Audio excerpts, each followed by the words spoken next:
All right, welcome to the Golf Coach Podcast, brother. How you going, Kerrod?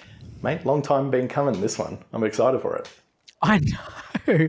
How's that? I've been hosting a podcast. I think you're episode number 38. I classify you as one of my best mates, and we talk regularly, and I haven't had you on yet. I remember we were in Bali, God, it would have been 2 years ago, sitting in that villa out looking the surf break, and you're like, you know what, I got a good idea for a podcast. And then we were saying, yeah, well, be one of your first little episodes, and you were starting to film a couple when I stayed with you up there, and life as it happens has come in between up until this point. I know. Well, you've been around, which we're about to talk about, but what Kerrod's talking about there is that, I often spend time in Bali, which is actually not far from Kerrod's house, to be fair. He lives in Perth on the west side of Australia. Yeah, the nearest city to Perth because it's so remote. Yeah, it's kind of far from him, but I'm on the east coast of Australia, and Kerrod and I, good mates, we talk regularly, and we're probably two, incredibly like-minded people here in Australia, and we couldn't live further away from each other if we tried. It's like you are absolutely light years away from me, but we connected through social media, and I remember like I used to kind of look at your stuff, and I'd be like, man, I like what this guy's doing. And then I connected with you, and you were like, I was about to connect with you, and it was kind of a cool, exciting thing, and you definitely played a really big role in helping me early on in my coaching career, and definitely appreciative of it, definitely appreciative of it. So we've got you on the podcast today, and we're going to, talk about some topic areas. We're going to go into, obviously, your life, Kerrod, right? It's a lot different to the usual golf professional, that's for sure. And we're going to talk about some communication. We're going to talk about, the principles of communicating, the positives and do's and don'ts. We're going to talk about your coaching preferences, and we're going to talk about just some motivational stuff for listeners as well to kind of tune into. We have a lot of golf coaches that listen to this, Kerrod. I know you're an avid listener, mate. You haven't missed an episode, have you? Not one. So whereabouts are you, mate? Where are you now? Where are you living?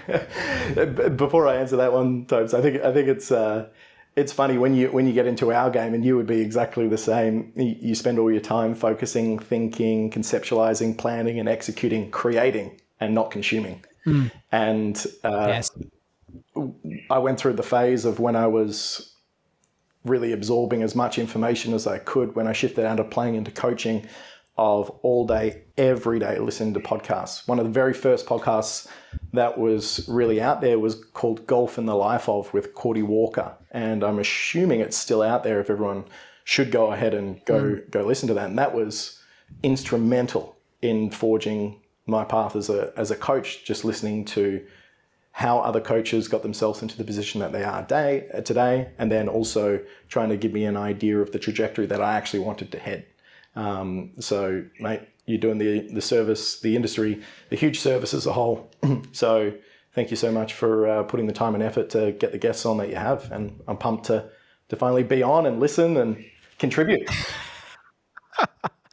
Yeah, it's good. I'm exactly the same. I don't get to listen to I don't consume a whole lot anymore these days. It's, even watching the golf, I was a golf connoisseur. I used to watch every 4 rounds. I knew everything. But the main reason I don't get to watch golf anymore, Kerrod, is due to the nature of I've lost the TV to the kids in the morning. So having kids has taken that away from me. They're not really interested in, watching Charlie Hoffman hit a little fader 6-iron from 180 yards, And especially when they've got more energy than you, and that's saying something too.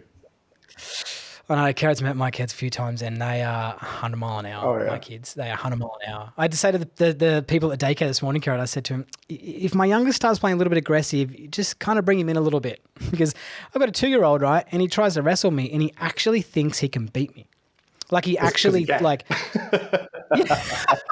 But he like comes at you and he's like, I'm taking you down, Dad. Like that's the motivation he's got. But so tell me, whereabouts are you living? You're in Perth still, right?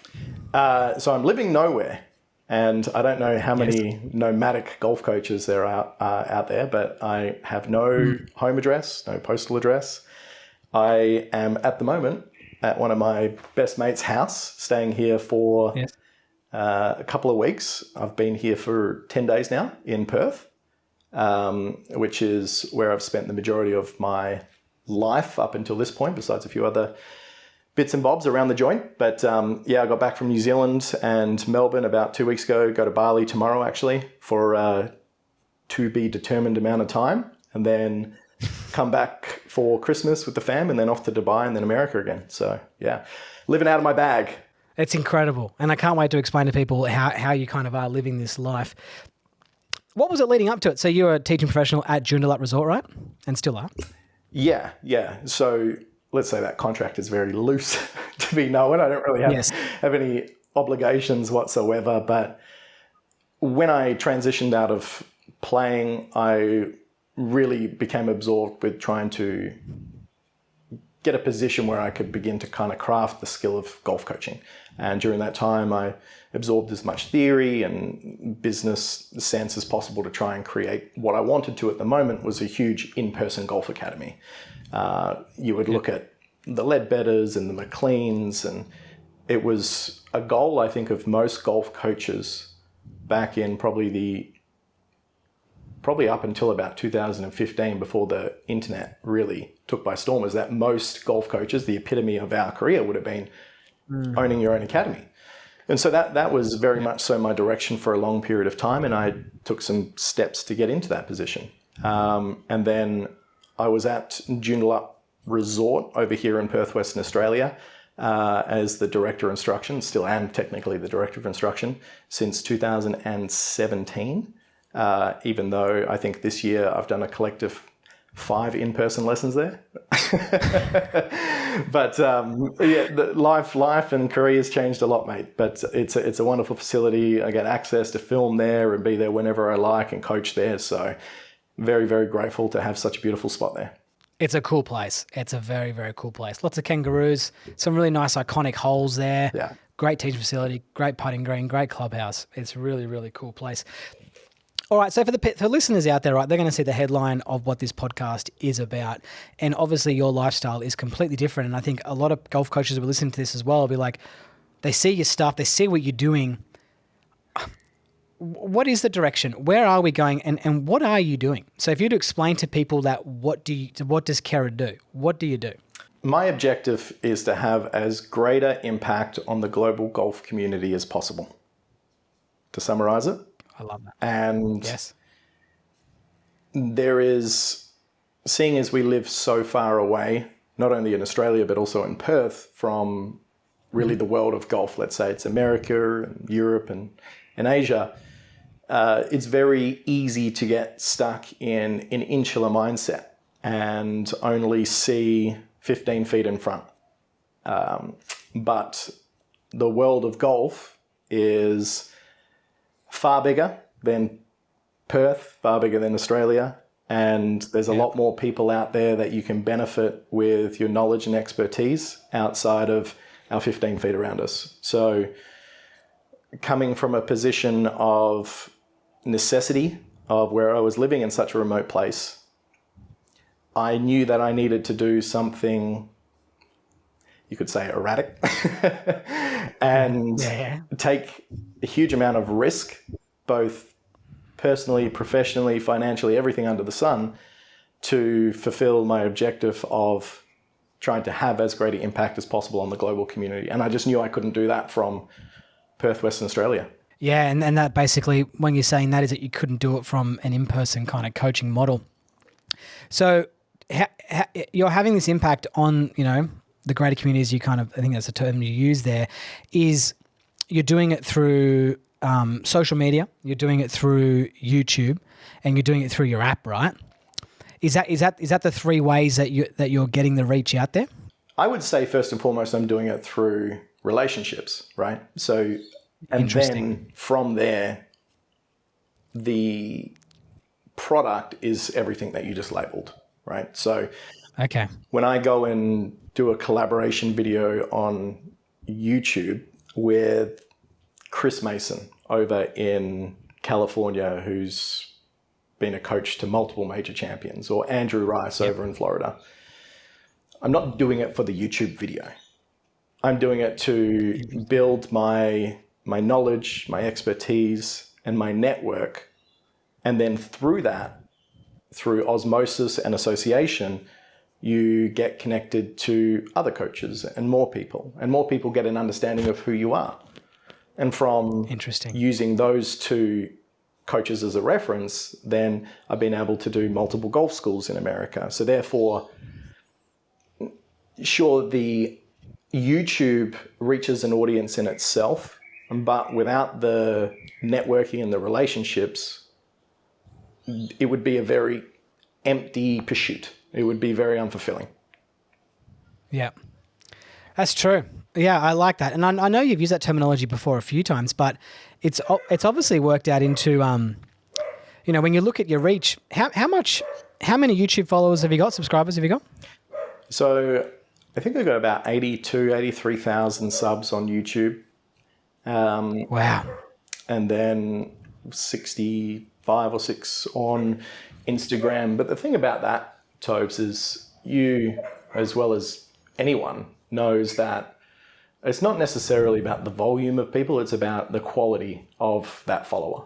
And you're the busiest online golf coach in the world. I've seen you work in person. It's incredible. And you might not have the world's biggest amount of following, but I would say that you derive the most amount of business out of your fan base. Interesting. And your client base purely because of the quality of information that you put out. And really, there's 3 main ways to build a huge audience out there, but they may not necessarily provide value. So you can show status, entertainers, so on and so forth. You can show skin, which is definitely going to boost your likes. Oh, okay. Yeah, Status, skin, and money. So if you're flashing around those 3 things, people will just follow you for entertainment. But are they actually going to derive any value from the content that you put out, besides the dopamine hit of looking at what you're doing, and then the following anxiety and depression of not knowing that, or knowing that you're not in that position? Well, not really. And that's where a trend comes into play. And the beautiful thing about what yourself does, and I respect it, and a lot of the other golf coaches, it's producing evergreen content where it's not always, it's 100% well-intentioned, give. And then over time, because of the value that you're giving, people will then begin to ask for your help. Yes, I like it. I do often, before we get into some of the key topic here, we're going to cover everything communication. It's that I do wonder sometimes when you see some of those, even in the golf world, you've got the Instagram girls, right? And they do like a product sell where they're selling, what do you call it, like an ambassador role, whatever it is, for a product, right? And I think to myself, 90% of people are following you are dudes who are just, they're not going to be interested in your tights. You know what I mean? So I kind of look at it and go, I don't really know about the value of that is to, the audience will like the viewing of you in the tights, but they're not going to necessarily be interested in that, where there's not a whole lot of trust. I understand what you mean. That's part of that skin thing that you talk about there, right? So that's actually quite interesting. That's very interesting. So when we get into, I talk to you about communication, right? And I believe that you are an absolutely unbelievable expert communicator in the way that you deliver your golf videos, right? You've done zillions and zillions of them. When did you know that you communicating was a strength of yours? Was it early on in your coaching? I'll tell you a great story that will give a well-rounded viewpoint of why I'm able to sit here today. And it was one of those moments in life where there's a huge harsh reality moment sets in. And my very first golf coaching position, effectively, was at a local golf club here. And it was a little public track, and I eventually got out-rostered or rostered off because I was advertising, and they didn't like that. The other coaches didn't like that I was advertising, and I was just trying to build my skills, so on and so forth. And during this time, where I'm trying to build up my skills, golf coaching was my focus. I'm like, okay, I'm learning all this information, and I've got it in my head, and I feel like I could help any golfer that comes out towards me. And in a one-on-one setting, I always felt like I could do a pretty good job. But in terms of public speaking or on camera, there was a huge level of social anxiety that went along with that I really had to battle for a long period of time. And it came to this tipping point of when I was listening to all these golf coaches on the Golf in the Life of podcast, that I realized that for me to have the greatest effect on the global golfing community, I needed to be able to speak in front of a camera, and I needed to speak to an audience, and deliver a message which would incite motivation and encourage the people, no matter who they are and who I'm speaking to achieve something that they possibly feel like they can't do at the moment. And Interesting. when I was looking to improve this skill, I got an email from a gentleman called Lee Owens. Do you know Lee? I know. Yeah. I know this story. Keep going. And I'm sure Lee loves to tell it. I know Lee. Yeah. And Lee reaches out to me, and he's building an online golf community, and it was pretty much promoting pros. And part of that was to do some videos with the local pros. It was like a database to try and find a PGA professional. Yeah. And anyway, I'm like, okay, I can do it.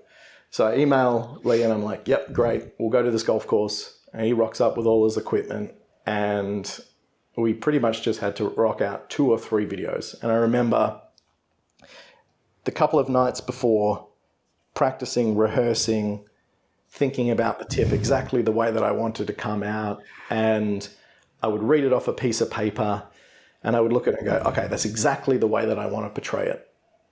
So then we get to the day, and we're in the bunker. I remember this vividly. It's like a little chipping green, one little bunker. There's people around. Lee's there. It's in the middle of the day. Sun's in my eyes. I'm not feeling nervous. Turns the camera on, and I just couldn't even get past the first sentence. And wow. To surmise that whole day is that none of that content ever came out because you couldn't use it. I got stage fright. I couldn't string together 2 sentences that made any coherent sense that would actually effectively help anyone. And I remember I drove home that day, and I had such a deep level of disappointment in that experience that then triggered me to then go, okay, I don't ever want to feel like I'm in a position where I'm a perceived expert in an industry or in a specific subject, and then not be able to portray that in such a way that it's going to help the audience in front of me, especially when they're paying good money. Yeah, I get you. And that was the experience that kind of shifted the direction of me pursuing this communication route. And that's interesting, right? For a lot of people listening to this, obviously getting in front of the camera at first is nerve-wracking at first. I remember when I first started doing social media, right? And, you know, I classify myself as a good communicator. I don't think you host a podcast if you're not, right? But I classify myself as a good communicator. I think it was always been one of my strengths, and delivering the message that I wanted to deliver.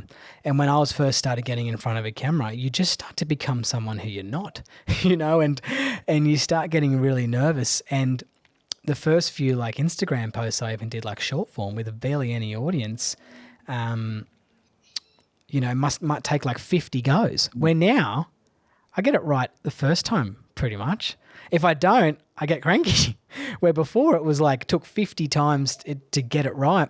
And I think a lot of the time as well where that fear came from for me was more fear-based stuff, but it was always along the lines of doubting the message that I had. If you know what I mean, Kerrod, it's like getting judged upon that message when communicating it was a little tricky, right? So you classified yourself as a really good communicator within the in-person coaching model, right?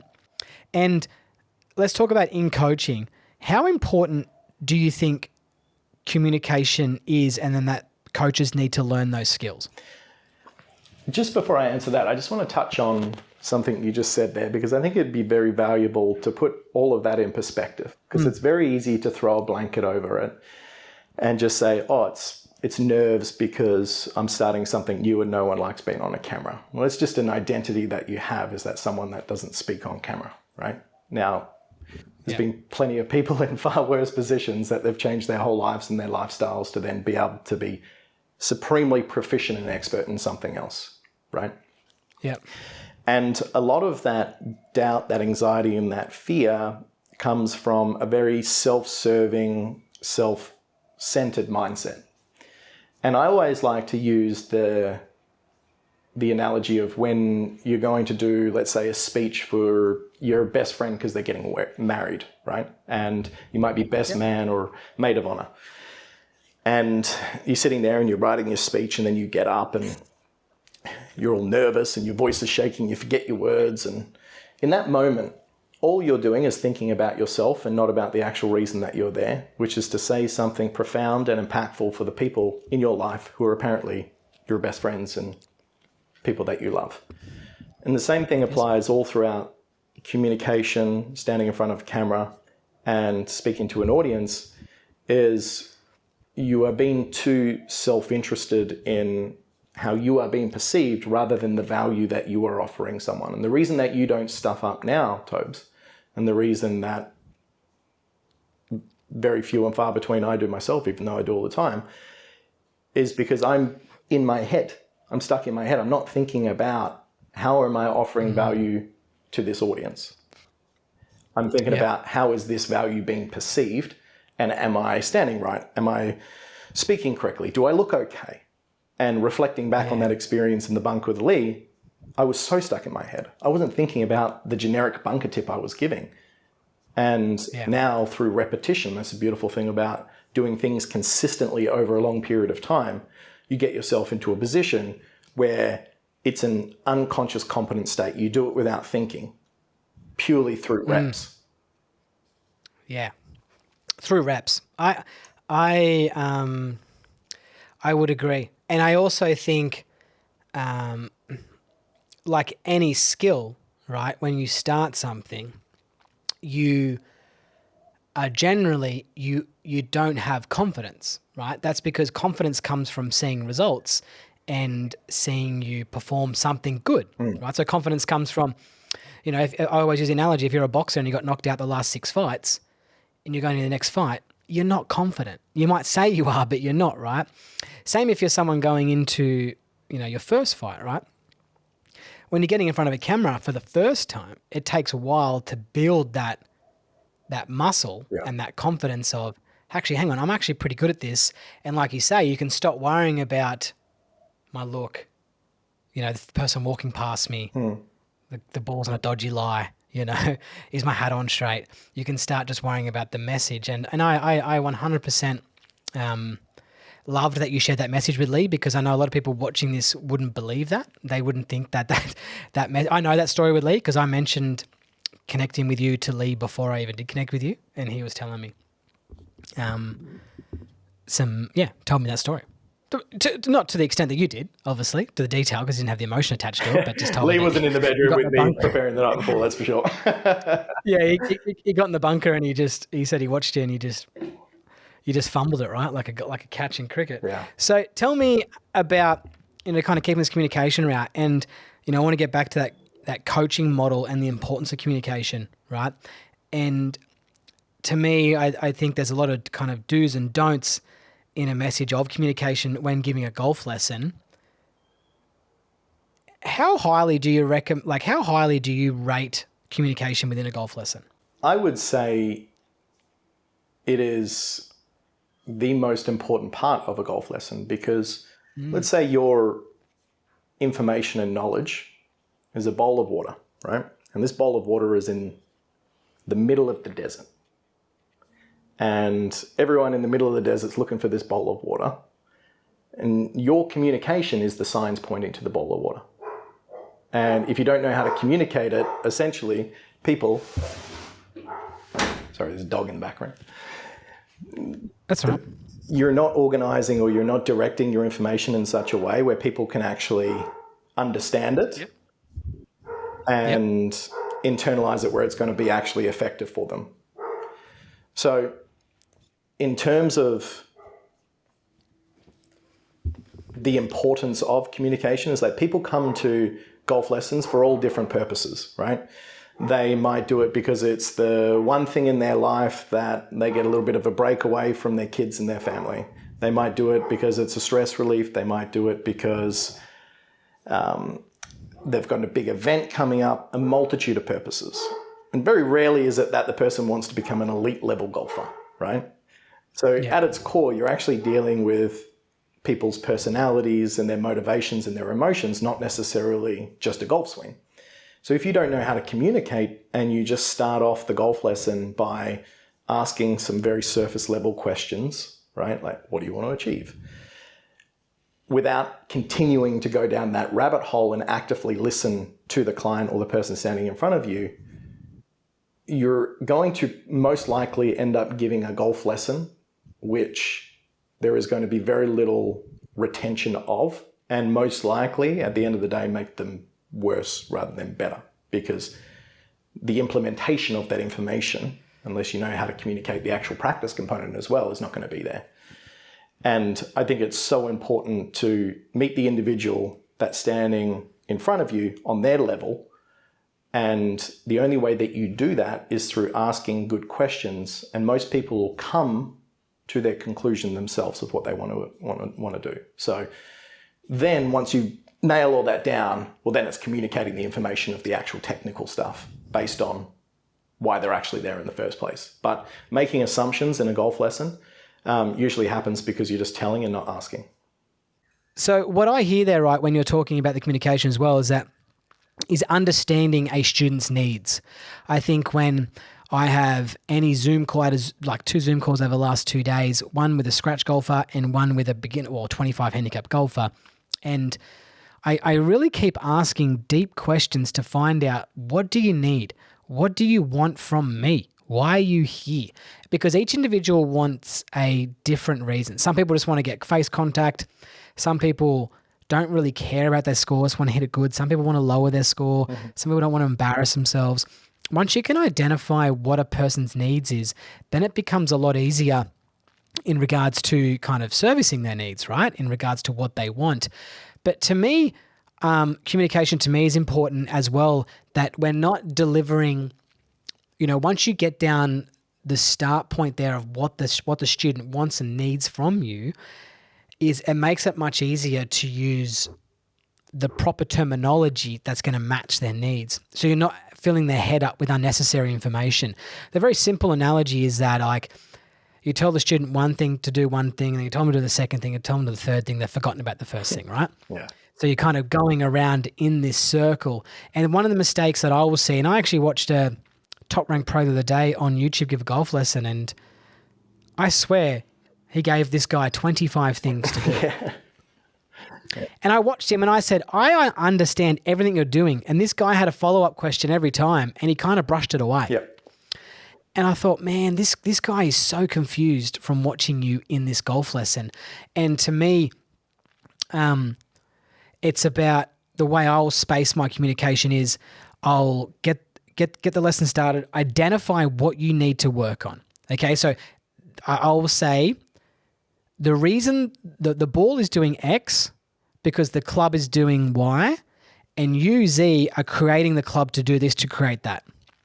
So we're going to control what we can with what you're doing, mm-hmm. right? By doing these 2 things, or to fix these 2 things, we're going to try a few things to get the ball going. So I identify with them, your club is bottoming out too early and the face is closed. That's what we need to fix here, guys. And then from there, this is the strategy that we're going to do to try and get that objective achieved. That's our objective, is to get that done. Now, we might not get it right the first time, but we might try something else. And then when I try something else, I tell them, we forget the first thing, remember what our objective is here. You know what I mean? So kind of making sure that you're very clear in what's going on, I think is incredibly important. And as well, from a student, if you're listening to this and you're getting a golf lesson, it's very important to express, because it's a team effort here. I'll always talk to the student as, I'm just a tool, part of your toolkit here. I'm not your puppeteer. You know what I mean? I need you to work with me as well to try and get this achieved. I can't do this on my own. We're going to do this together. So I'll get the student involved a lot in regards to, I want them to try and coach themselves. I want them to try and tell me what's going on, so then we can communicate and I can understand where they're coming from. So yeah, I think, communication is a very big thing, but I think just telling someone to do something and not putting the emphasis behind it and communicating with them. So if you're having a conversation with someone, there's back and forth and you understand what each other person level they're on. Yeah, and Makes just it to really add to that, before we jumped on this call, we're actually talking about the most effective information sometimes to the majority of the golf audience can be something that we as golf coaches can easily tend to get into a position in which we assume. And one of those was just simply calling the end of the golf club the toe. A lot of people don't know that that's called the toe. And one of my favorite exercises when assessing someone's current state of golf performance, when they're hitting some balls and warming up, I'll just ask them questions of like, so where do you feel like you hit the club face then? And when they hit a shot that might go to the right, it's like, why do you think that ball went to the right? And why do you think that one went lower than the last one? And do you feel where the club face or the ball made contact on the club face on that shot? And then straight away, that gives you a bit of a contextual understanding of their proficiency and skill set within the game. Because it's very similar to yourself, myself, and the majority of golf coaches could stand on a driving range and watch everyone come up and hit balls, not even hit a ball, put their bag down, set their balls out, and what they would do, everything leading up to that first shot, and have a pretty good idea of what level of golfer they're at. Yeah. Yeah. Yeah. You don't go to the car park of a beach where there's a great wave out the front, and you see a guy have his surfboard back to front, the leg rope dragging on the ground, and the back of his wetsuit hanging out, and go, oh, he's going to be a great surfer. So success leaves clues, right? And a lot of that also can start to become a huge part of the beginning of the lesson, or should be, because that gives you a better understanding as a coach of answering all these background questions that you don't want to leave to the end of the lesson, of that you've been talking about striking out of the heel the whole time and they have no idea A, what the heel feels like, or B, what the heel is. All right, Kerrod, so I'm going to take a quick break and talk about one of the sponsors of the podcast, which is Back to Basics putting mirrors. I use the Pro Path putting mirror. I'm sure you're aware of it. It was actually designed by Grant Field and Richard Woodhouse. It's what I like about it. It's got this natural arc on it with 15 degrees, which they've drawn there, which is the average arc of a putting stroke. Now, I know we've spoken before that you love putting, my friend, but have you, Back to Basics putting mirror is something that I use every day in a putting lesson. It helps us identify. I talk about finding 90, which is 9 degrees to the club face angle in relation to body alignments to help me find square. Do you have a putting drill or an exercise that you use with your students that you'd like to share with us on the Back to Basics putting segment? Yeah, for sure. I think anything revolving around start line is incredibly important because manipulating the face or trying to consciously manipulate the face throughout the stroke is always going to be a challenging task, especially when you've got to be very externally focused on what you want to achieve. And having the references of the degrees of the fanning of the mirror of the Back to Basics, great, because it gives you a concept that the putting stroke works on an arc, not straight back and straight through that a lot of people assume, even if you have a face balance putter. My favorite exercise would be to get yourself set up on a mirror such as that, because little subconscious program that runs in your head by having the awareness of the template, number one, down on the ground, is always going to embed that natural arcing motion and reiterate that within your subconscious that is how a putter is meant to work.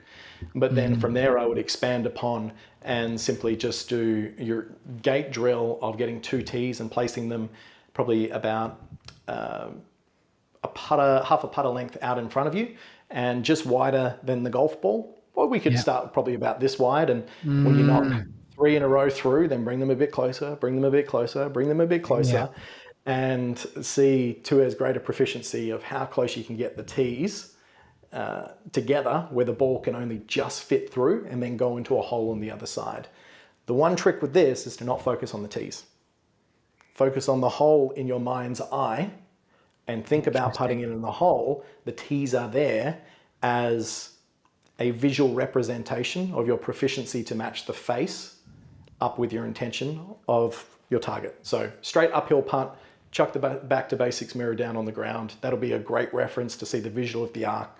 Place 2 tees a short distance apart, halfway between yourself and the hole on like a 6-foot putt, and see how close you can get the tees together to still be able to roll the ball into the cup while focusing on the outcome of seeing your ball roll into the cup, not trying to avoid the tees. Because if you focus on the tees, you're going to hit the tees. It's so interesting. Oh, I've used that gate drill many, many times. And so what you're telling us there, to use the tees there as more of a feedback station, not so much a goal. So basically it's feedback to, if I hit the right tee or the left tee, use it as feedback. Don't use it as a goal to try and get through the tees itself. That's I would say in putting, a lot of the time, because it's not as detrimental of effect if you get it wrong, we would tend to see that a lot of players, and I would probably dare to say 90% of players would focus just on getting it through the tees and go, oh, I did it. And then they kind of forget about, well, you still needed to get the distance to get to the hole, or I don't know, strike the center of the face, whatever it was. But let's say that you're working on your swing path, for example, and you've got the old typical noodle behind you and you want to come under the noodle. Yes. You don't have the ball down in front of you, swing under the noodle, shank it into the building and go, yeah, I got it. Yeah, I get you. It's still got to be connected to a result. I get you. That's really good. That's great advice. Coming from a guy who loves putting there. So that brings us to the end of the Back to Basics putting segment there. You get discount code below, TM15, gets you 15% off. That's all written down there below. Follow the link, takes you to the website, delivers worldwide. You can also get the gates that Kerrod's talking about that comes with the Pro Path putting mirror. There's also a new really cool case as well that you can get from that can help you travel around the world with it, like a hard case there. So yeah, sponsor the podcast. I actually coach the CEO of it, and he's doing some great stuff. And an interesting thing on that before we close on that segment, Kerrod, this is an interesting one with him, is I use a stats collection app called Draw More Circles with my students, right? Which helps identify a person's students' strengths and weaknesses, right? And the CEO, co-founder of Back to Basics Putting Mirrors, Nick Steiner, his putting stats are incredible. Like to scratch is always, he's like a 10 handicap golfer, right? And to scratch, he's 4 shots better putter.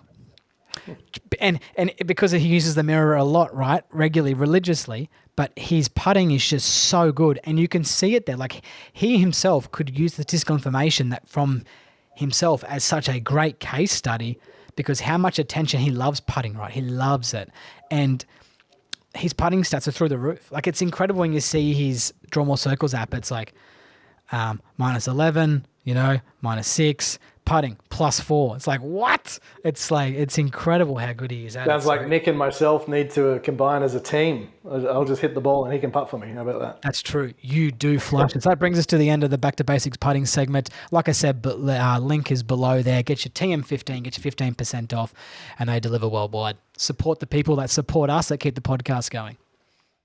So once we've established what the student actually wants, right, and we're making sure that we are identifying and using the correct language to kind of suit their needs, right? Do you have any do's and don'ts in certain times of terminology that a golf coach should be using or shouldn't be using? Do's and don'ts. So I think if you always have this in the back of your mind, I go, am I making an assumption right now? And layer the information, exactly what you were saying before. So for example, let's say someone's hitting a shank. A lot of the time players assume that it's because it's off the toe of the golf club, because that makes sense when a player's making contact with the ball and we're hitting in this direction towards the camera, hits off this end and shoots over that way. Very few beginners actually understand that it's hitting the inside of the club and deflecting across. So that's where you would always ask them questions initially to try and get an understanding of what the next question is that you should ask. So whenever they see an outcome and it's desirable or not desirable, then ask them, what do you believe happened at the moment of impact there? There's no point asking them, what do they think they did in the swing? Maybe a little bit later on, because even then they might just say something that they don't actually mean, they just heard on TV. But say, oh, at the moment of impact, I think my club was aiming way to the right and that's why it went in that direction. And I hit it off the end. And then you go, well, actually, it hit the inside of the club, and your club face was great, and you were this far away from hitting a beautiful shot, just the ball struck the wrong part of the club face. Now that understanding there from the student could then rectify their issue straight off the bat, because now they have an understanding that they are in space too close to the ball, be it from their setup or throughout their swing, that's occurring, as opposed to standing too far away from the ball, which is why they thought they were hitting the toe when the face was open. So the don'ts would be definitely do not make any assumptions. Keep the language as simple as possible, even though it's fun with golf coaches to talk about the complexities of D-plane and spin loft and all that sort of thing. Is that a student should never... Even professional golfers, the majority of professional golfers do not want to hear that at all. Because push comes to shove on the 18th hole, no matter who you are, hitting a shot into the green, you just want that ball to go from point A to point B. And it doesn't matter how you do it. And if you're filling the lesson with unnecessary and complex vocabulary, it just makes what they're setting out to achieve so much more complicated than it should be. I agree. And also one of the things there with communication, I think the recreational golfer has been so technical driven and loves the technique type side of things, where the professional golfer wants it to come through as the most simple message as possible. I always say elite golfers will tell me to shut up and recreational golfers want more. So it's kind of the way it goes, right? So what you're doing there, right, is that when you're talking to the student in regards to they hitting that poor shot, what you're doing there is you're asking them the question to why did something happen? And what I also like about that is that you're not giving them unnecessary information in their head that they might already know. You know what I mean? So like if they say it's hitting the hosel and this is happening, then straight away you can just kind of answer their question and just say, you're exactly right there. You know what I mean? You don't actually have to worry about kind of portraying it too much there. So I kind of like that about identifying and asking them the question to what happened. And obviously the don'ts, right, is just getting too complicated. And I think that comes from a lot as well. I was like, people try to sound smart. Comes from a little bit of less self-confidence as well. Like you look at Mr. Butch Harmon, he's the most simplest golf coach of all time in regards to his terminology, and he's probably the best. And unfortunately, as a golf coach, and you're trying to do your best and service the client as well as you possibly can, you perceive, for example, in new student assessment, you would go, okay, I want to offer the best possible service I can. So I'm going to get the TrackMan out. I'm going to give them their dispersion pattern. I'm going to give them the numbers. I'm going to explain their 2 to 3 degrees into our... Look, most people just want to get the ball in the air, right? And starting somewhat towards their target and not curving too much.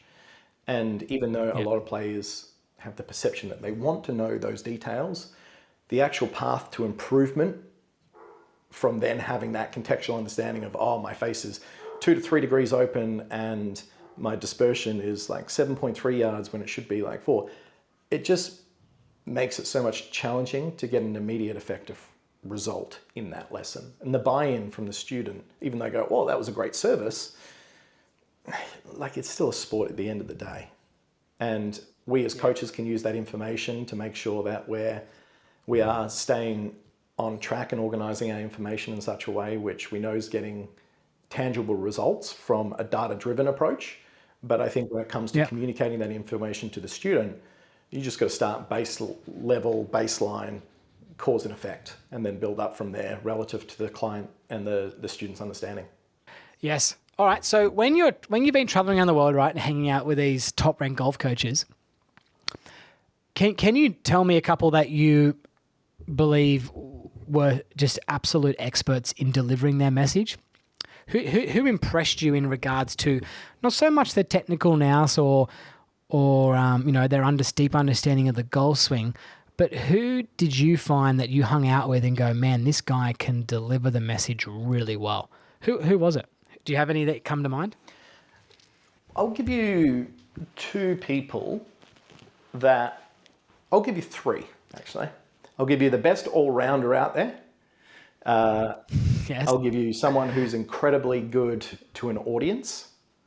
And then I'll give you someone who I think is just the definition of what I would perceive as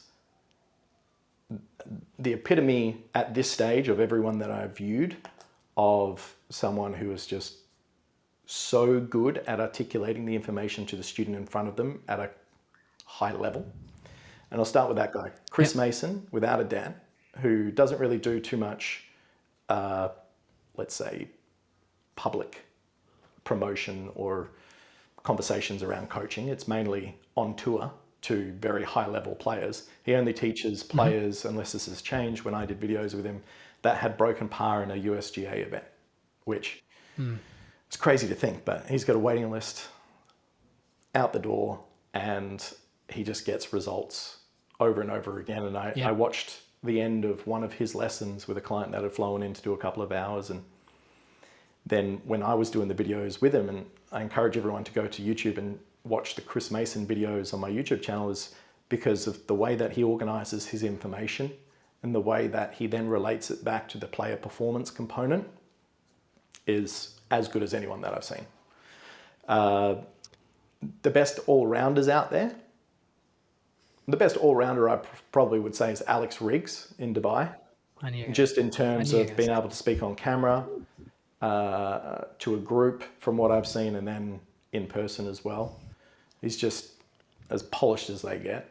He's just a really good dude as well. I think that charisma really stands out when you're spending time with him.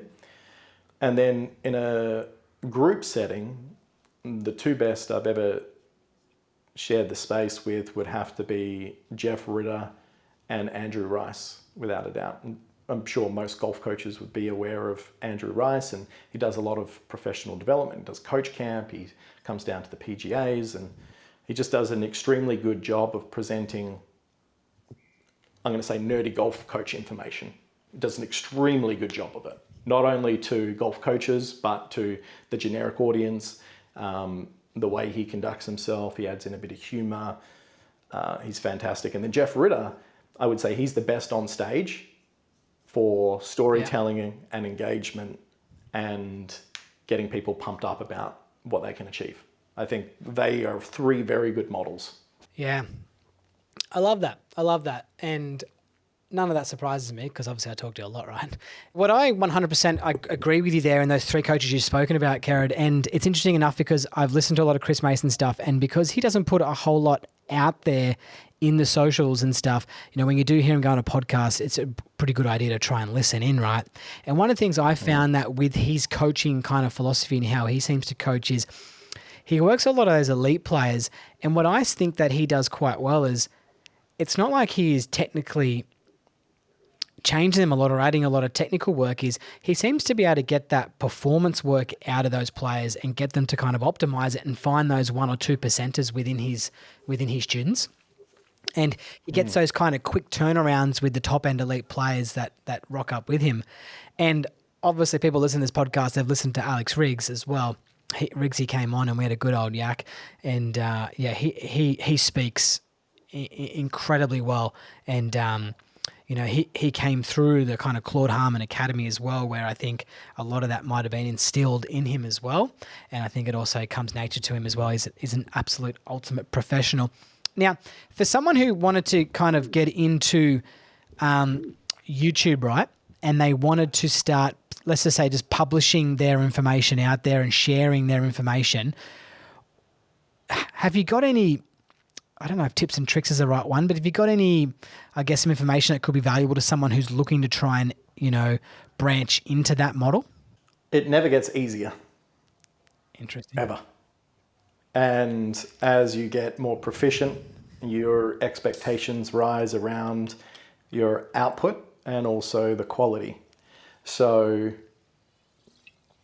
I often joke with my buddies and yourself, it's like, even though this is my full-time job, the turning the camera on and getting started is actually, it's a challenge every single time. And I think that's the difference between looking at the perception of an outcome as a goal versus a trajectory and what you want to achieve in your career and your life, right? So for example, like, let's say I want to get to 82,000 subscribers. Like, okay, great.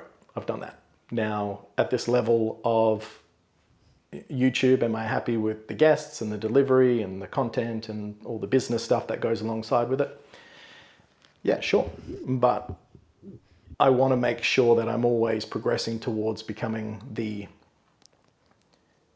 best articulator and presenter of golf information possible, right? So when I have that mindset of a trajectory rather than a specific goal that can be met and then I have to readjust all the time, well, then I go, if I want to be someone who is in 20 years' time looking back on my career and go, okay, do I feel like I can articulate my information, organize it, present it, and have an impact on people? And I can say, yes, I can. And I imagine who that person is. Well, then in this moment, I would turn that camera on. Okay. I wouldn't fall subject to, oh, it's a little bit too hard today and I don't really want to do this. And don't get me wrong, especially outside on a golf course, greenkeepers, birds, people, wind, broken equipment, everything under the sun, travel. There's so many reasons to not shoot on that day, to not get started.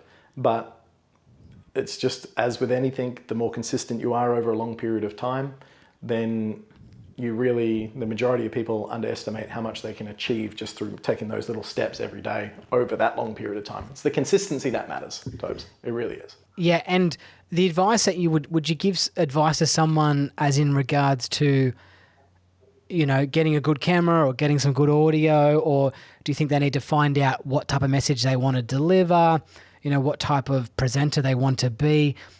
Do you think it's important to kind of understand someone might want to stay in their lane, do short game stuff only? Like, how do you think that if someone has got a blank canvas and they're a golf coach and they want to start putting it out there, I think like the Rick Shields story, he started doing it just to try and get some lessons, right? And then obviously it's turned into this humongous thing. Do you think just kind of getting a camera, getting a microphone and just finding out what you want to do and just keep trying to bang them out there and get them done? Yeah, it's never been easier to start, produce, and then put out content, without a doubt. Yeah. Just the little tiny mics that you can buy for like $10 of wherever. You don't need to use these fancy cameras that the majority of the leaders in the field are doing on YouTube. You can use any iPhone. Yeah. We are presenting information, so definitely good audio quality is important. Yep. Without a doubt. Yeah, good audio quality is incredibly important because we are giving out information, but the 1%ers in the visual that a lot of people wouldn't notice that are important to those who do have the attention to detail. I wouldn't say stress about those because they can just become barriers to actually putting content out. Yeah. So it's literally just get reasonable audio, and video within reason really doesn't matter too much. I would say just use any iPhone. Be hard pressed to find someone that's still using a Nokia 3315. Maybe you. Yes. And then, just do it every single day. I'll tell you a personal story. The reason I started shooting videos is because of my relationship with a golf coach called Jeff Ritter. I went up to Thailand and introduced myself to him, and he became a mentor of such. And I said, this is my aspiration, is to essentially be in a position that I can have the influence that you currently do. This is back in 2017. And every single time, this is just when, 2015, I think, Instagram had just come out with 10-second videos at that point in time. Mm-hmm. And that's what I was trying to do tips on, is like 10-second videos. If you go right back to the beginning of my Instagram, they're there. Horrendous, absolutely horrendous. But they were some form of getting started. And Jeff would just be on me the whole time. It's like, get in front of the camera, get in front of the camera, get in front of the camera. And if you just like put it on and at least just film yourself giving an in-person golf lesson and rewatch it, you learn so much from seeing the way that you communicate, your posture, the way that you build rapport and interact with the student in front of you, even outside of just looking at a camera and presenting. Yeah. That's the path to getting better. It's just consistently getting in front of it and doing it. Yeah. All the other stuff in terms of your message, you'll tend to find that the audience will dictate the majority of that if you're listening to it. Let's say they want to hear more of what you've got to say because you might have a unique perspective on short game or full swing or putting or whatever it is. And we each have our motivations for what we like. So naturally, do something in terms of content that you're inspired to talk about. Like, I'm a golf coach and I know enough about putting. I hate putting, right? So I'm not going to spend all day, every day being a putting coach, is just purely because it doesn't really interest me. Yeah. And one of my best buddies here, Axel Donaldson, he's a great junior coach. He could talk all day, every day about junior coaching, but yourself and me, we don't have that same level of passion that we do about the information that we produce. So being motivated to talk about the subject and just keep doing it. The best way to learn is to teach. Definitely kind of like find your passion there. And I think as well is that for someone who's looking to try and do that, from what I would suggest as well is like just setting yourself a challenge to just try and film.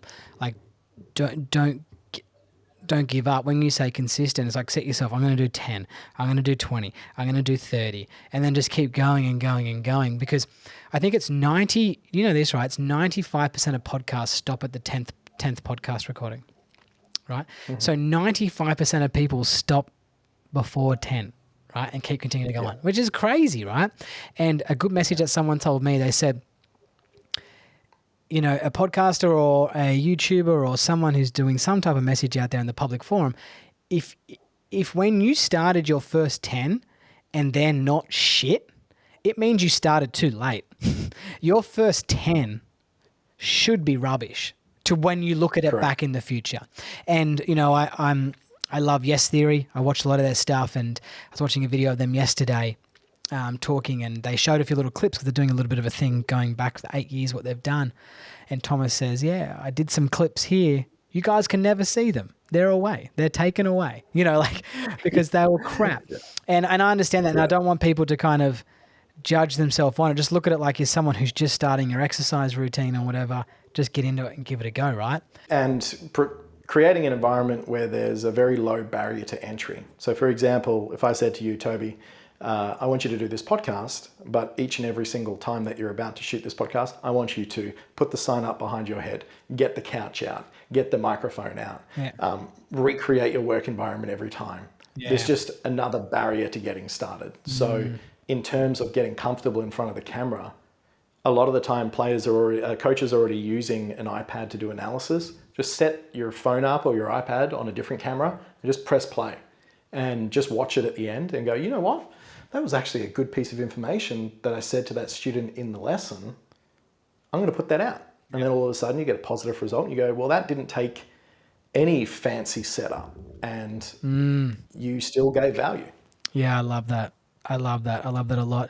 And what about, do you think, you know, when I started trying to do YouTube and I quit very quickly, right? I was the 5% that gave up. I just didn't have the time for it, right? It was not what I wanted to do. But do you think it's important for someone to prepare? Like, you know, I know that when we've filmed some videos before and we're in the, you know, in the taxi going from Canggu to Bali National, and we've got the notes section out in our phone and we're preparing, you know, our videos that we're going to put out and how we're going to deliver it. Do you think it's important to prepare before going? To get started, no, just keep talking. Interesting. Literally just keep talking. As time goes on and you want to create a business out of it, very important. Interesting. Preparation, for example, for this podcast, even if, I would say it's just a more effective return on investment of your time. Yeah. So you and me, Tobes, we could sit down, we could talk for literally 10 hours, but then you've got to go through those 10 hours and find the best bits, which you know would be beneficial to your audience. Yeah.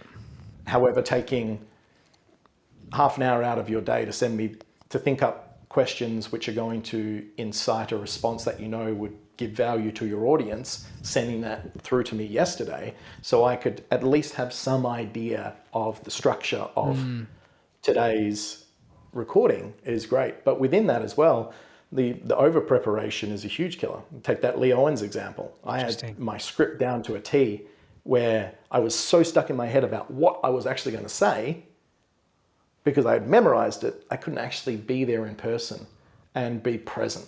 And especially in terms of communication, there's a lot of non-verbal communication, which happens in the background, which then adds authenticity and charisma to your presentation, which then makes it more authentic, right? And impactful to the student. Yeah, I love that. I love that. Just be consistent. It's pretty common theme amongst anyone who's done something successful, right? It's just be consistent in what you're doing, in your training, whatever it is. So I'm gonna ask you some questions about, helping people stay motivated and all this type of stuff, right? But I want you just to kind of ask me, I asked this to the world travelers, right? What is your favorite takeaway food around the world and where is it? So I wouldn't really say it's a takeaway food. It's definitely a junk food. And What is it? it's been my all-time favorite for my whole life, right? And it's one of those things, if it was in front of me all day, every day, I would be obese because I have zero self-control when it comes to this one item. What is it? But you can only really find it in certain places, and that's salt and vinegar chips. Interesting. If you give me a bag of salt and vinegar chips, that thing is gone in like 2 seconds. Yeah. 2 seconds. Like, I don't really have a sweet tooth like you. You love a good old gelato at the end of every dinner that we've had. Yes, I do love it. But, mate, give me a big bag of salt and vinegar Smith's crinkle cuts, and that thing has gone down the hatch in 2 seconds, and I'm sweating, and I've got a dry mouth because I've had too much sodium. Well, I tell you what's a good strategy is when you have kids to go down that route because they won't eat them because it's too salty. That's what I'm doing. I'm preparing for that moment. Salt and vinegar chips, and that's that's a very one I did not expect, and it's interesting, right? But you're about to go to Bali tomorrow, right? And you love a little nasi goreng. Oh yeah. I do love a good a good pad thai. I do love a good nasi. Yes. I'm not really like a big. Oh, don't get me wrong. Like a sneaky little burg and some good chips, some crispy double crunch chips with a lot of salt on it. It's always good. But yeah, I do like a fair amount of Asian cuisine as well. So any of those are a little nasi goreng. Yes. You're going a double chicken, aren't you? Is that what's happening? Always get the double, sometimes a triple chicken. Get some extra little like peanut sauce on the side, swirl all that in, and I do one thing, which is super random, but I love it. It's like I put lemon on everything. Interesting. Like pizza, pasta, I just squeeze that all over the top. Oh, good stuff. It's good in on Asian cuisine too, right? Like when you're talking about your pad thais and stuff, that comes with a lemon a lot of the time, right? Hey, I'm always asking for more. you're going to Bali tomorrow, right? And obviously that's like my spiritual home. I'm trying to convince my wife to go there in February again. But tell me, are you staying in Canggu? I am, yeah. Where are you staying, Barara or Bada Balong? Do you know? No idea. I booked it 2 days ago. Oh, Canggu is a great place. I love it. And tell me another fun question, right? Is this one I ask a lot of people is, what is the most unusual thing about you that no one else knows about? Ooh, what do I want to say here? PG. I spent part of my childhood growing up on Pacific Islands. What? Yeah. So my dad was a pro surfer before pro surfing was really a thing, before Red Bull took over. And my mum was a hobby fashion designer, and my parents used to work for the Red Cross pretty much to fund my dad's surfing. Oh, wow. And we used to, for probably a couple of years there, maybe from when I was about 5 to 8, travel through the South Pacific, and they would work for the Red Cross, teach Islander kids how to swim, and then I would essentially just be a little island boy running around. It was great. It was great. Trust me. It's one of those things in life as well, Tobes, right? Is that I think about that all the time. And don't get me wrong, like, everyone's got a different life situation which will enable them to do things or not. And even though that was an amazing experience for myself, when we got back from that trip, we had to settle back down into Margaret River life. Because my parents were like dead broke, right? So they were starting from scratch. Yeah. But the experience that I have and the memories of that, and I think the contextual understanding now and perception that I view the world through in terms of going to a school where I was the only white kid I remember sleeping at my mate's house and it was just on the ground. And then having that experience young is certainly something that I would love to offer to my children one day. And I think it's great that you've done the same thing. You went and lived the location independent lifestyle in Bali with A couple of times. your beautiful wife and Yeah. your kids during a young age. And that all really shapes their view of the world. I agree. Yes. And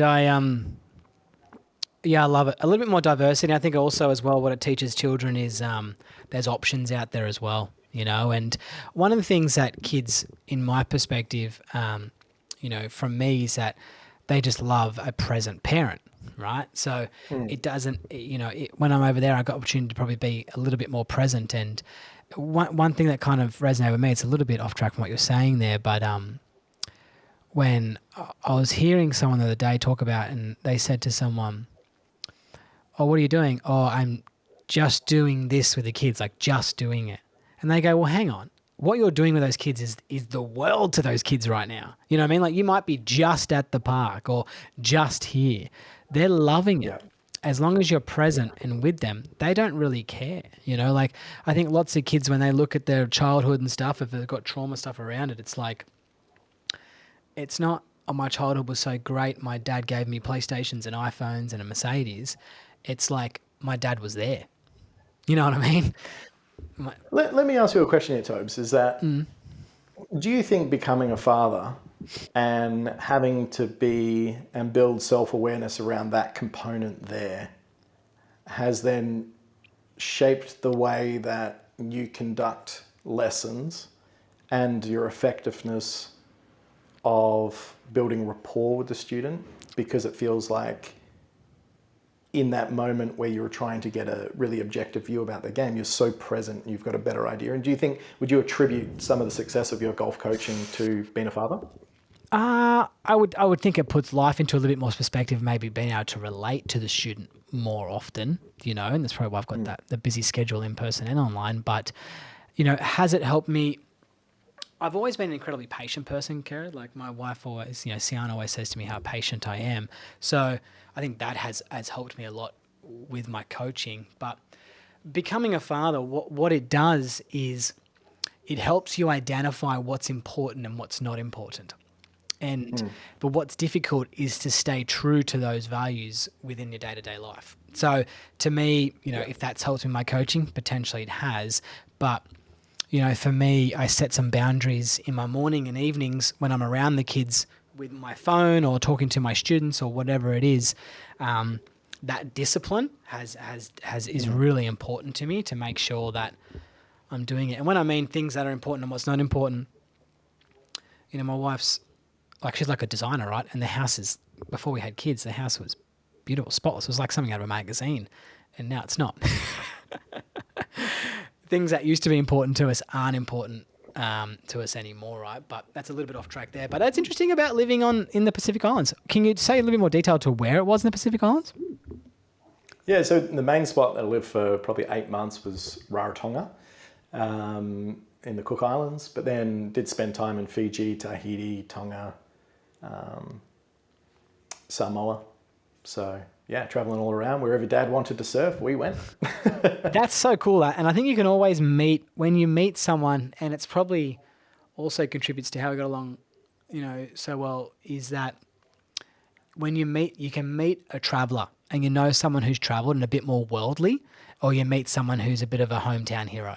You know what I mean? You can kind of see, and I don't know which ways to put it and identify it and, to pinpoint it, but you can definitely, if I connect with someone and I meet them and we talk and I find out they've traveled the world, I go, makes sense. It makes sense that this person's got some really cool open views in regards to everything, right? And are open-minded to some certain things. That's really cool. Do you ever go back to the Cook Islands at all? I've been back, but yeah, I'd love to, just for nostalgic purposes, go back and see the house that I remember growing up, because I have such vivid memories about certain aspects of it. It was at the base of this big mountain. I'm pretty sure the track was called the Needles.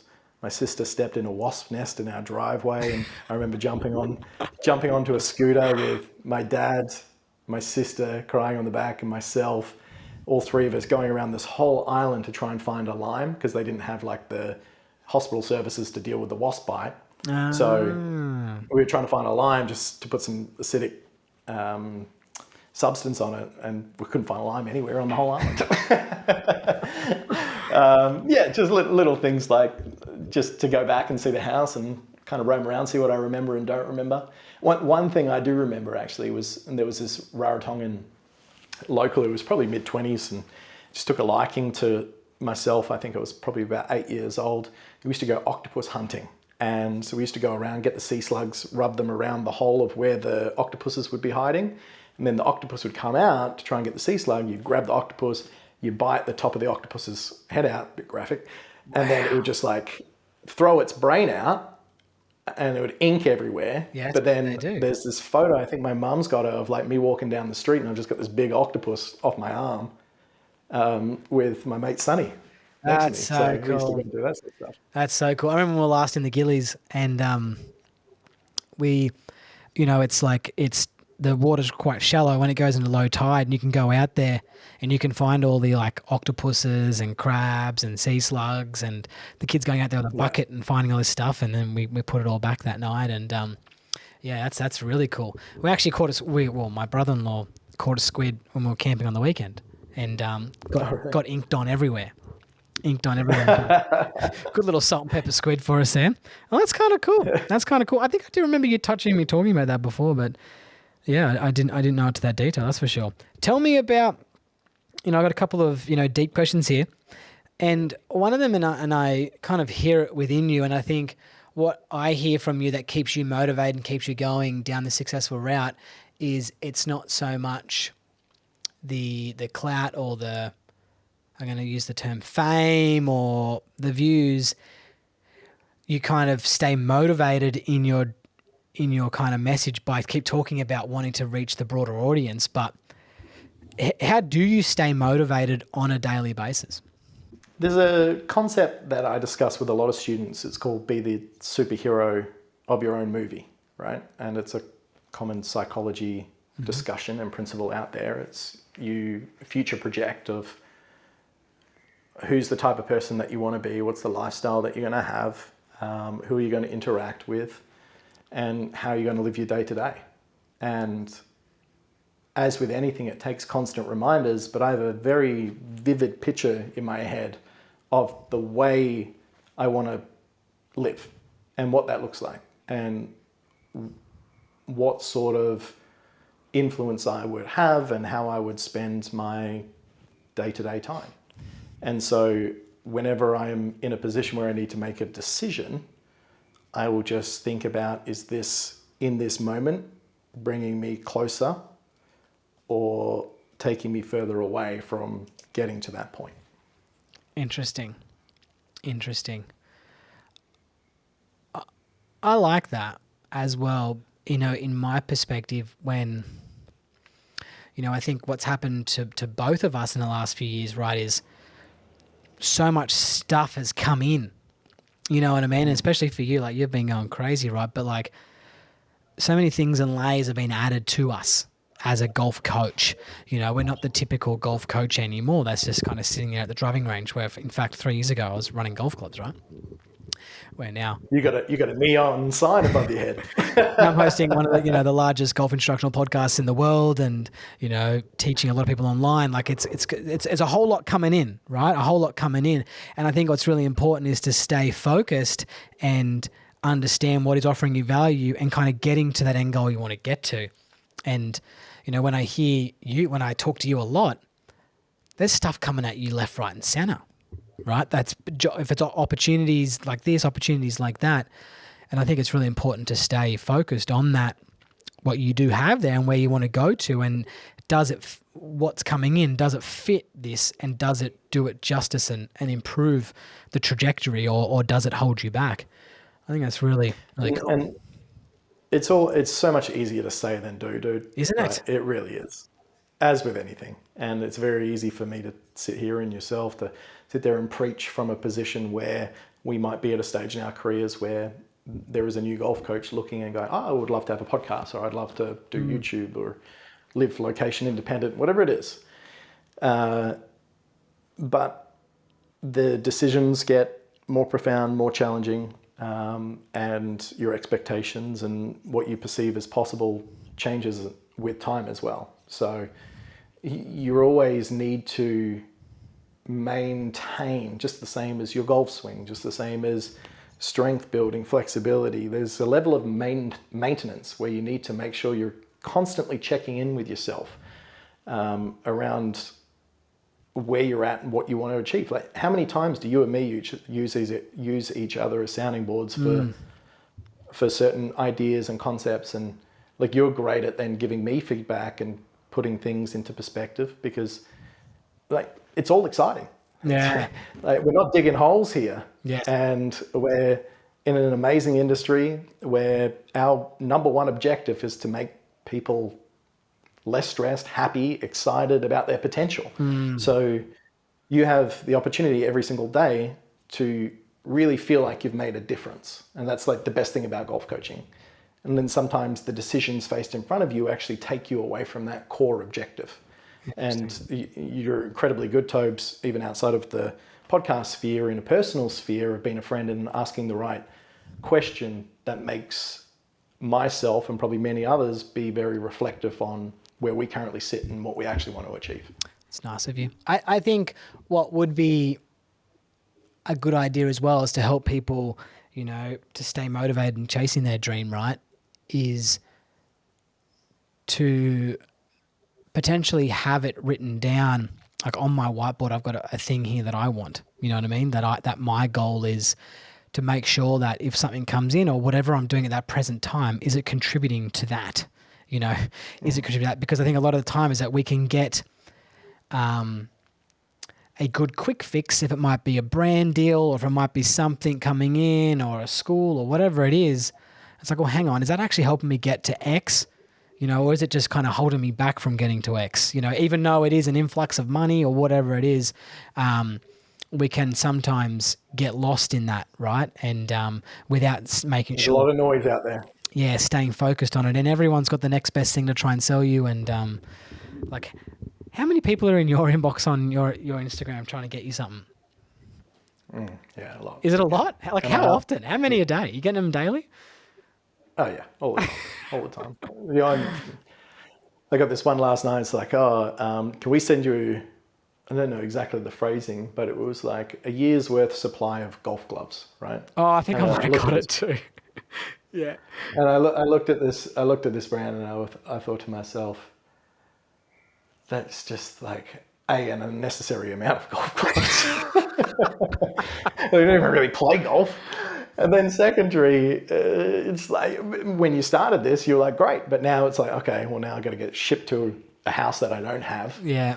And then I've got to, if that you can't receive something like that without doing something in return. And then you've got to go put up a post and you go, well, is this contributing to my long-term objective of providing as much value to the global golf audience? No. Yeah. So what's the point in doing it? Yeah, and I got that same message, and the guy actually got my name wrong. But in my email, he got my name right.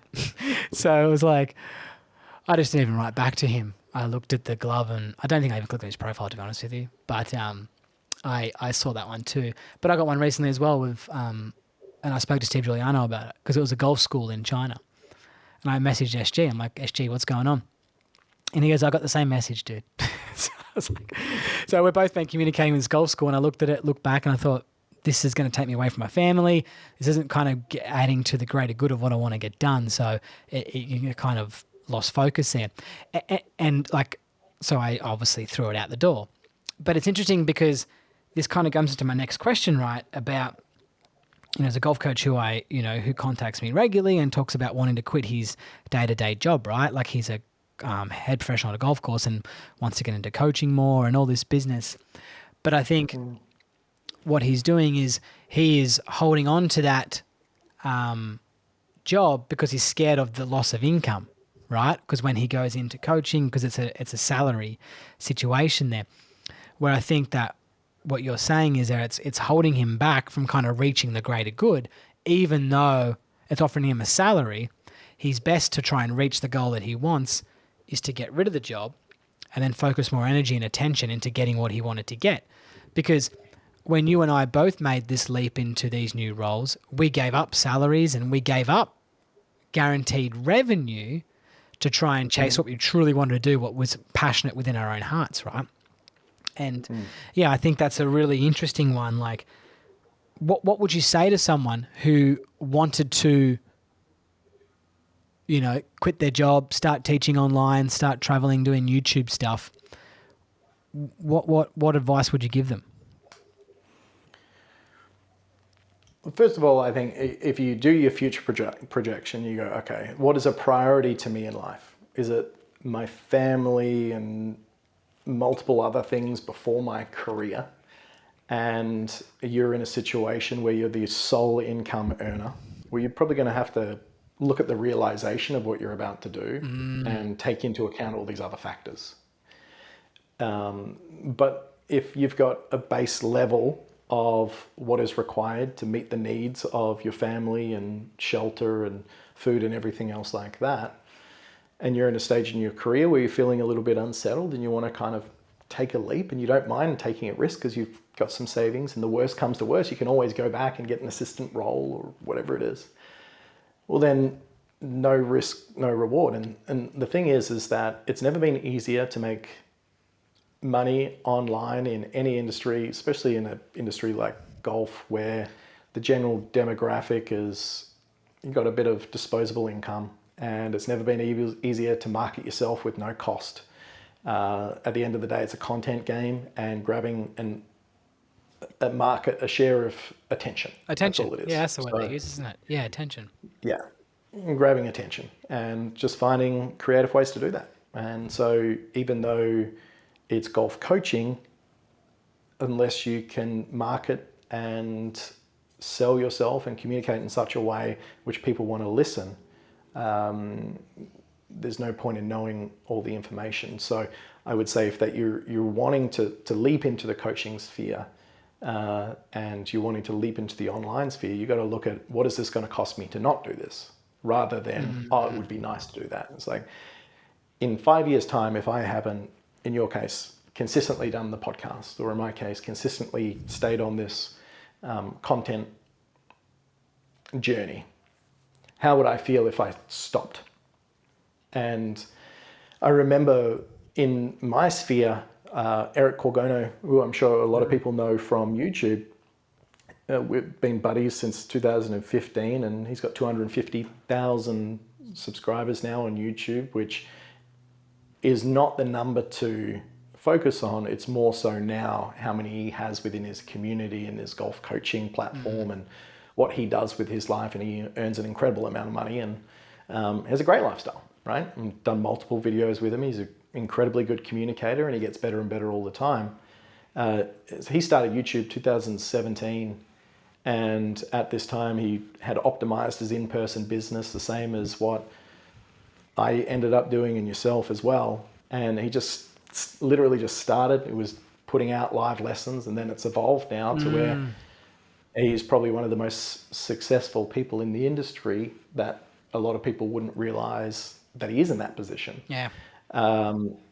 And time's going to pass anyway. And for the sake of doing that one thing in your spare time that you've got throughout the day or the week, the compounding effect of that does make the biggest difference overall. Yeah. So if you're in an assistant role or a head pro role, I'm sure you've got 1 to 2 hours of potential time there to give a couple of lessons, to put a video camera up on the side and watch yourself as you're conducting the lesson, and then pick a little snippet of anything and then put it out, or stand there and hit a golf ball in the range and talk about why alignment is important, whatever it is. It really doesn't take that much.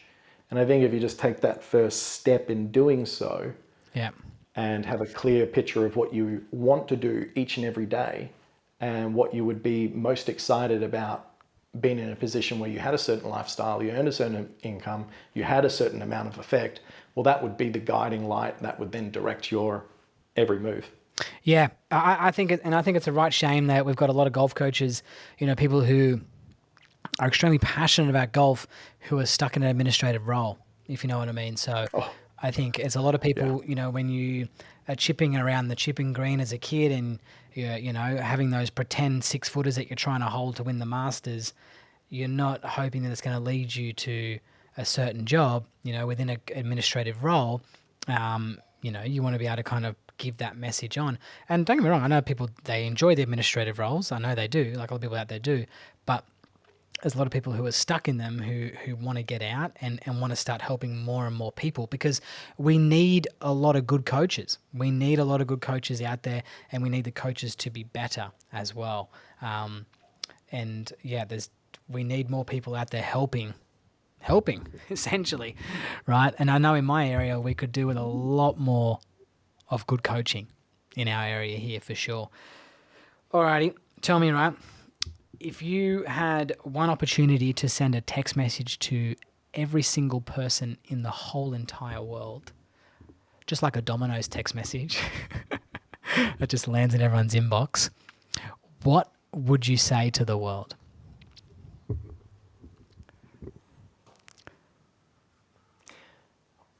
Whatever you're feeling the most internal resistance towards doing, do it. Yes, that's good.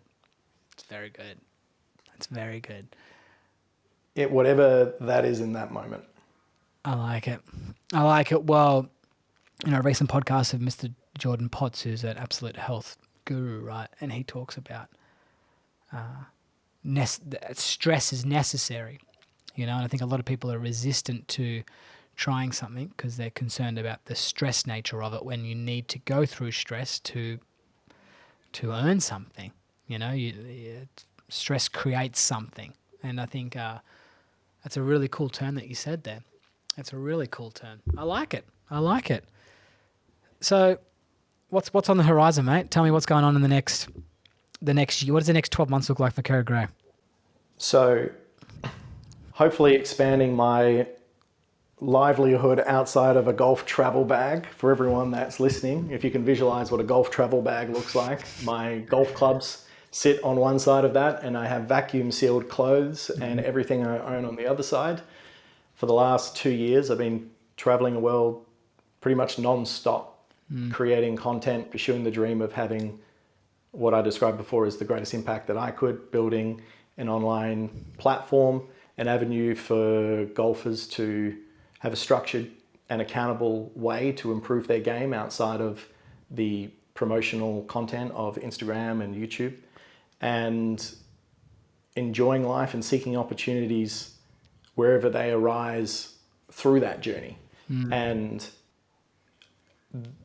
I know exactly where I want to be in 5 years, 10 years. And that slightly adjusts through that period of time. But if you were to ask me where I'm going to be in March, that's as far as my schedule goes up to at the moment. I go to Dubai for 3 weeks, do some stuff up there. Then I go to the States, go to California. I'm the worldwide performance coach now for Puma and Cobra. So I'm doing a lot of content with them. And then I'll go to the Waste Management Open. I will do my little bit of work there. I'll shoot some more videos through California, Arizona, most likely Florida. I'm going to go for a little holiday down in Costa Rica because I want to go. And then when I come back to Australia in March and April, I'll see the net result of the work that I've put in over the next 3 or 4 months, which is incredibly motivating to think about, and see what the next step is that I need to take to then get to my vision. It's crazy. It's crazy to think that, you know, a golf coach teaching out of an in-person academy has just got that schedule coming up. It just doesn't. If people listening to that would just say that just sounds crazy. Sounds crazy. You're not coming over for the Aussie Open, are you? No. I did. Your priorities shift, I think, in terms of where you feel like your ROI is. Yeah. And I did the Australian Summer of Golf last year. And that's when we did some videos. PGA. Probes and me have some great videos out on YouTube, guys. You should check out that we did at the PGA Championship last year, actually. The first golf coach on Kerrod's channel to be wearing Vans. There you go. Yeah. I didn't take golf shoes. Yeah. Yeah. And also the first golf coach, which isn't like 6'5" as well. Everyone's a tall man. Standing next to everyone when I do these photos, I'm like, God, I'm not that short, but I feel like it. And you, Yes. kind of, I'm kind of shorter the than other way you. around, isn't it? Yeah, I know. I'm Yeah, what am I? 169 centimeters. lucky we're a couple of elite specimens in other ways then, huh? Just helps us keep shape, mate. Yeah, correct. That's the one. I saw you with me and my golf guys the other day, who are just absolute experts, right? And they're not short. No. They're not short. No. Oh well, that's cool. Yeah, I understand what you're saying there, right? I know you did the Australian Summer of Golf last year, and I know that it wasn't. I think I understand what you're going with that. It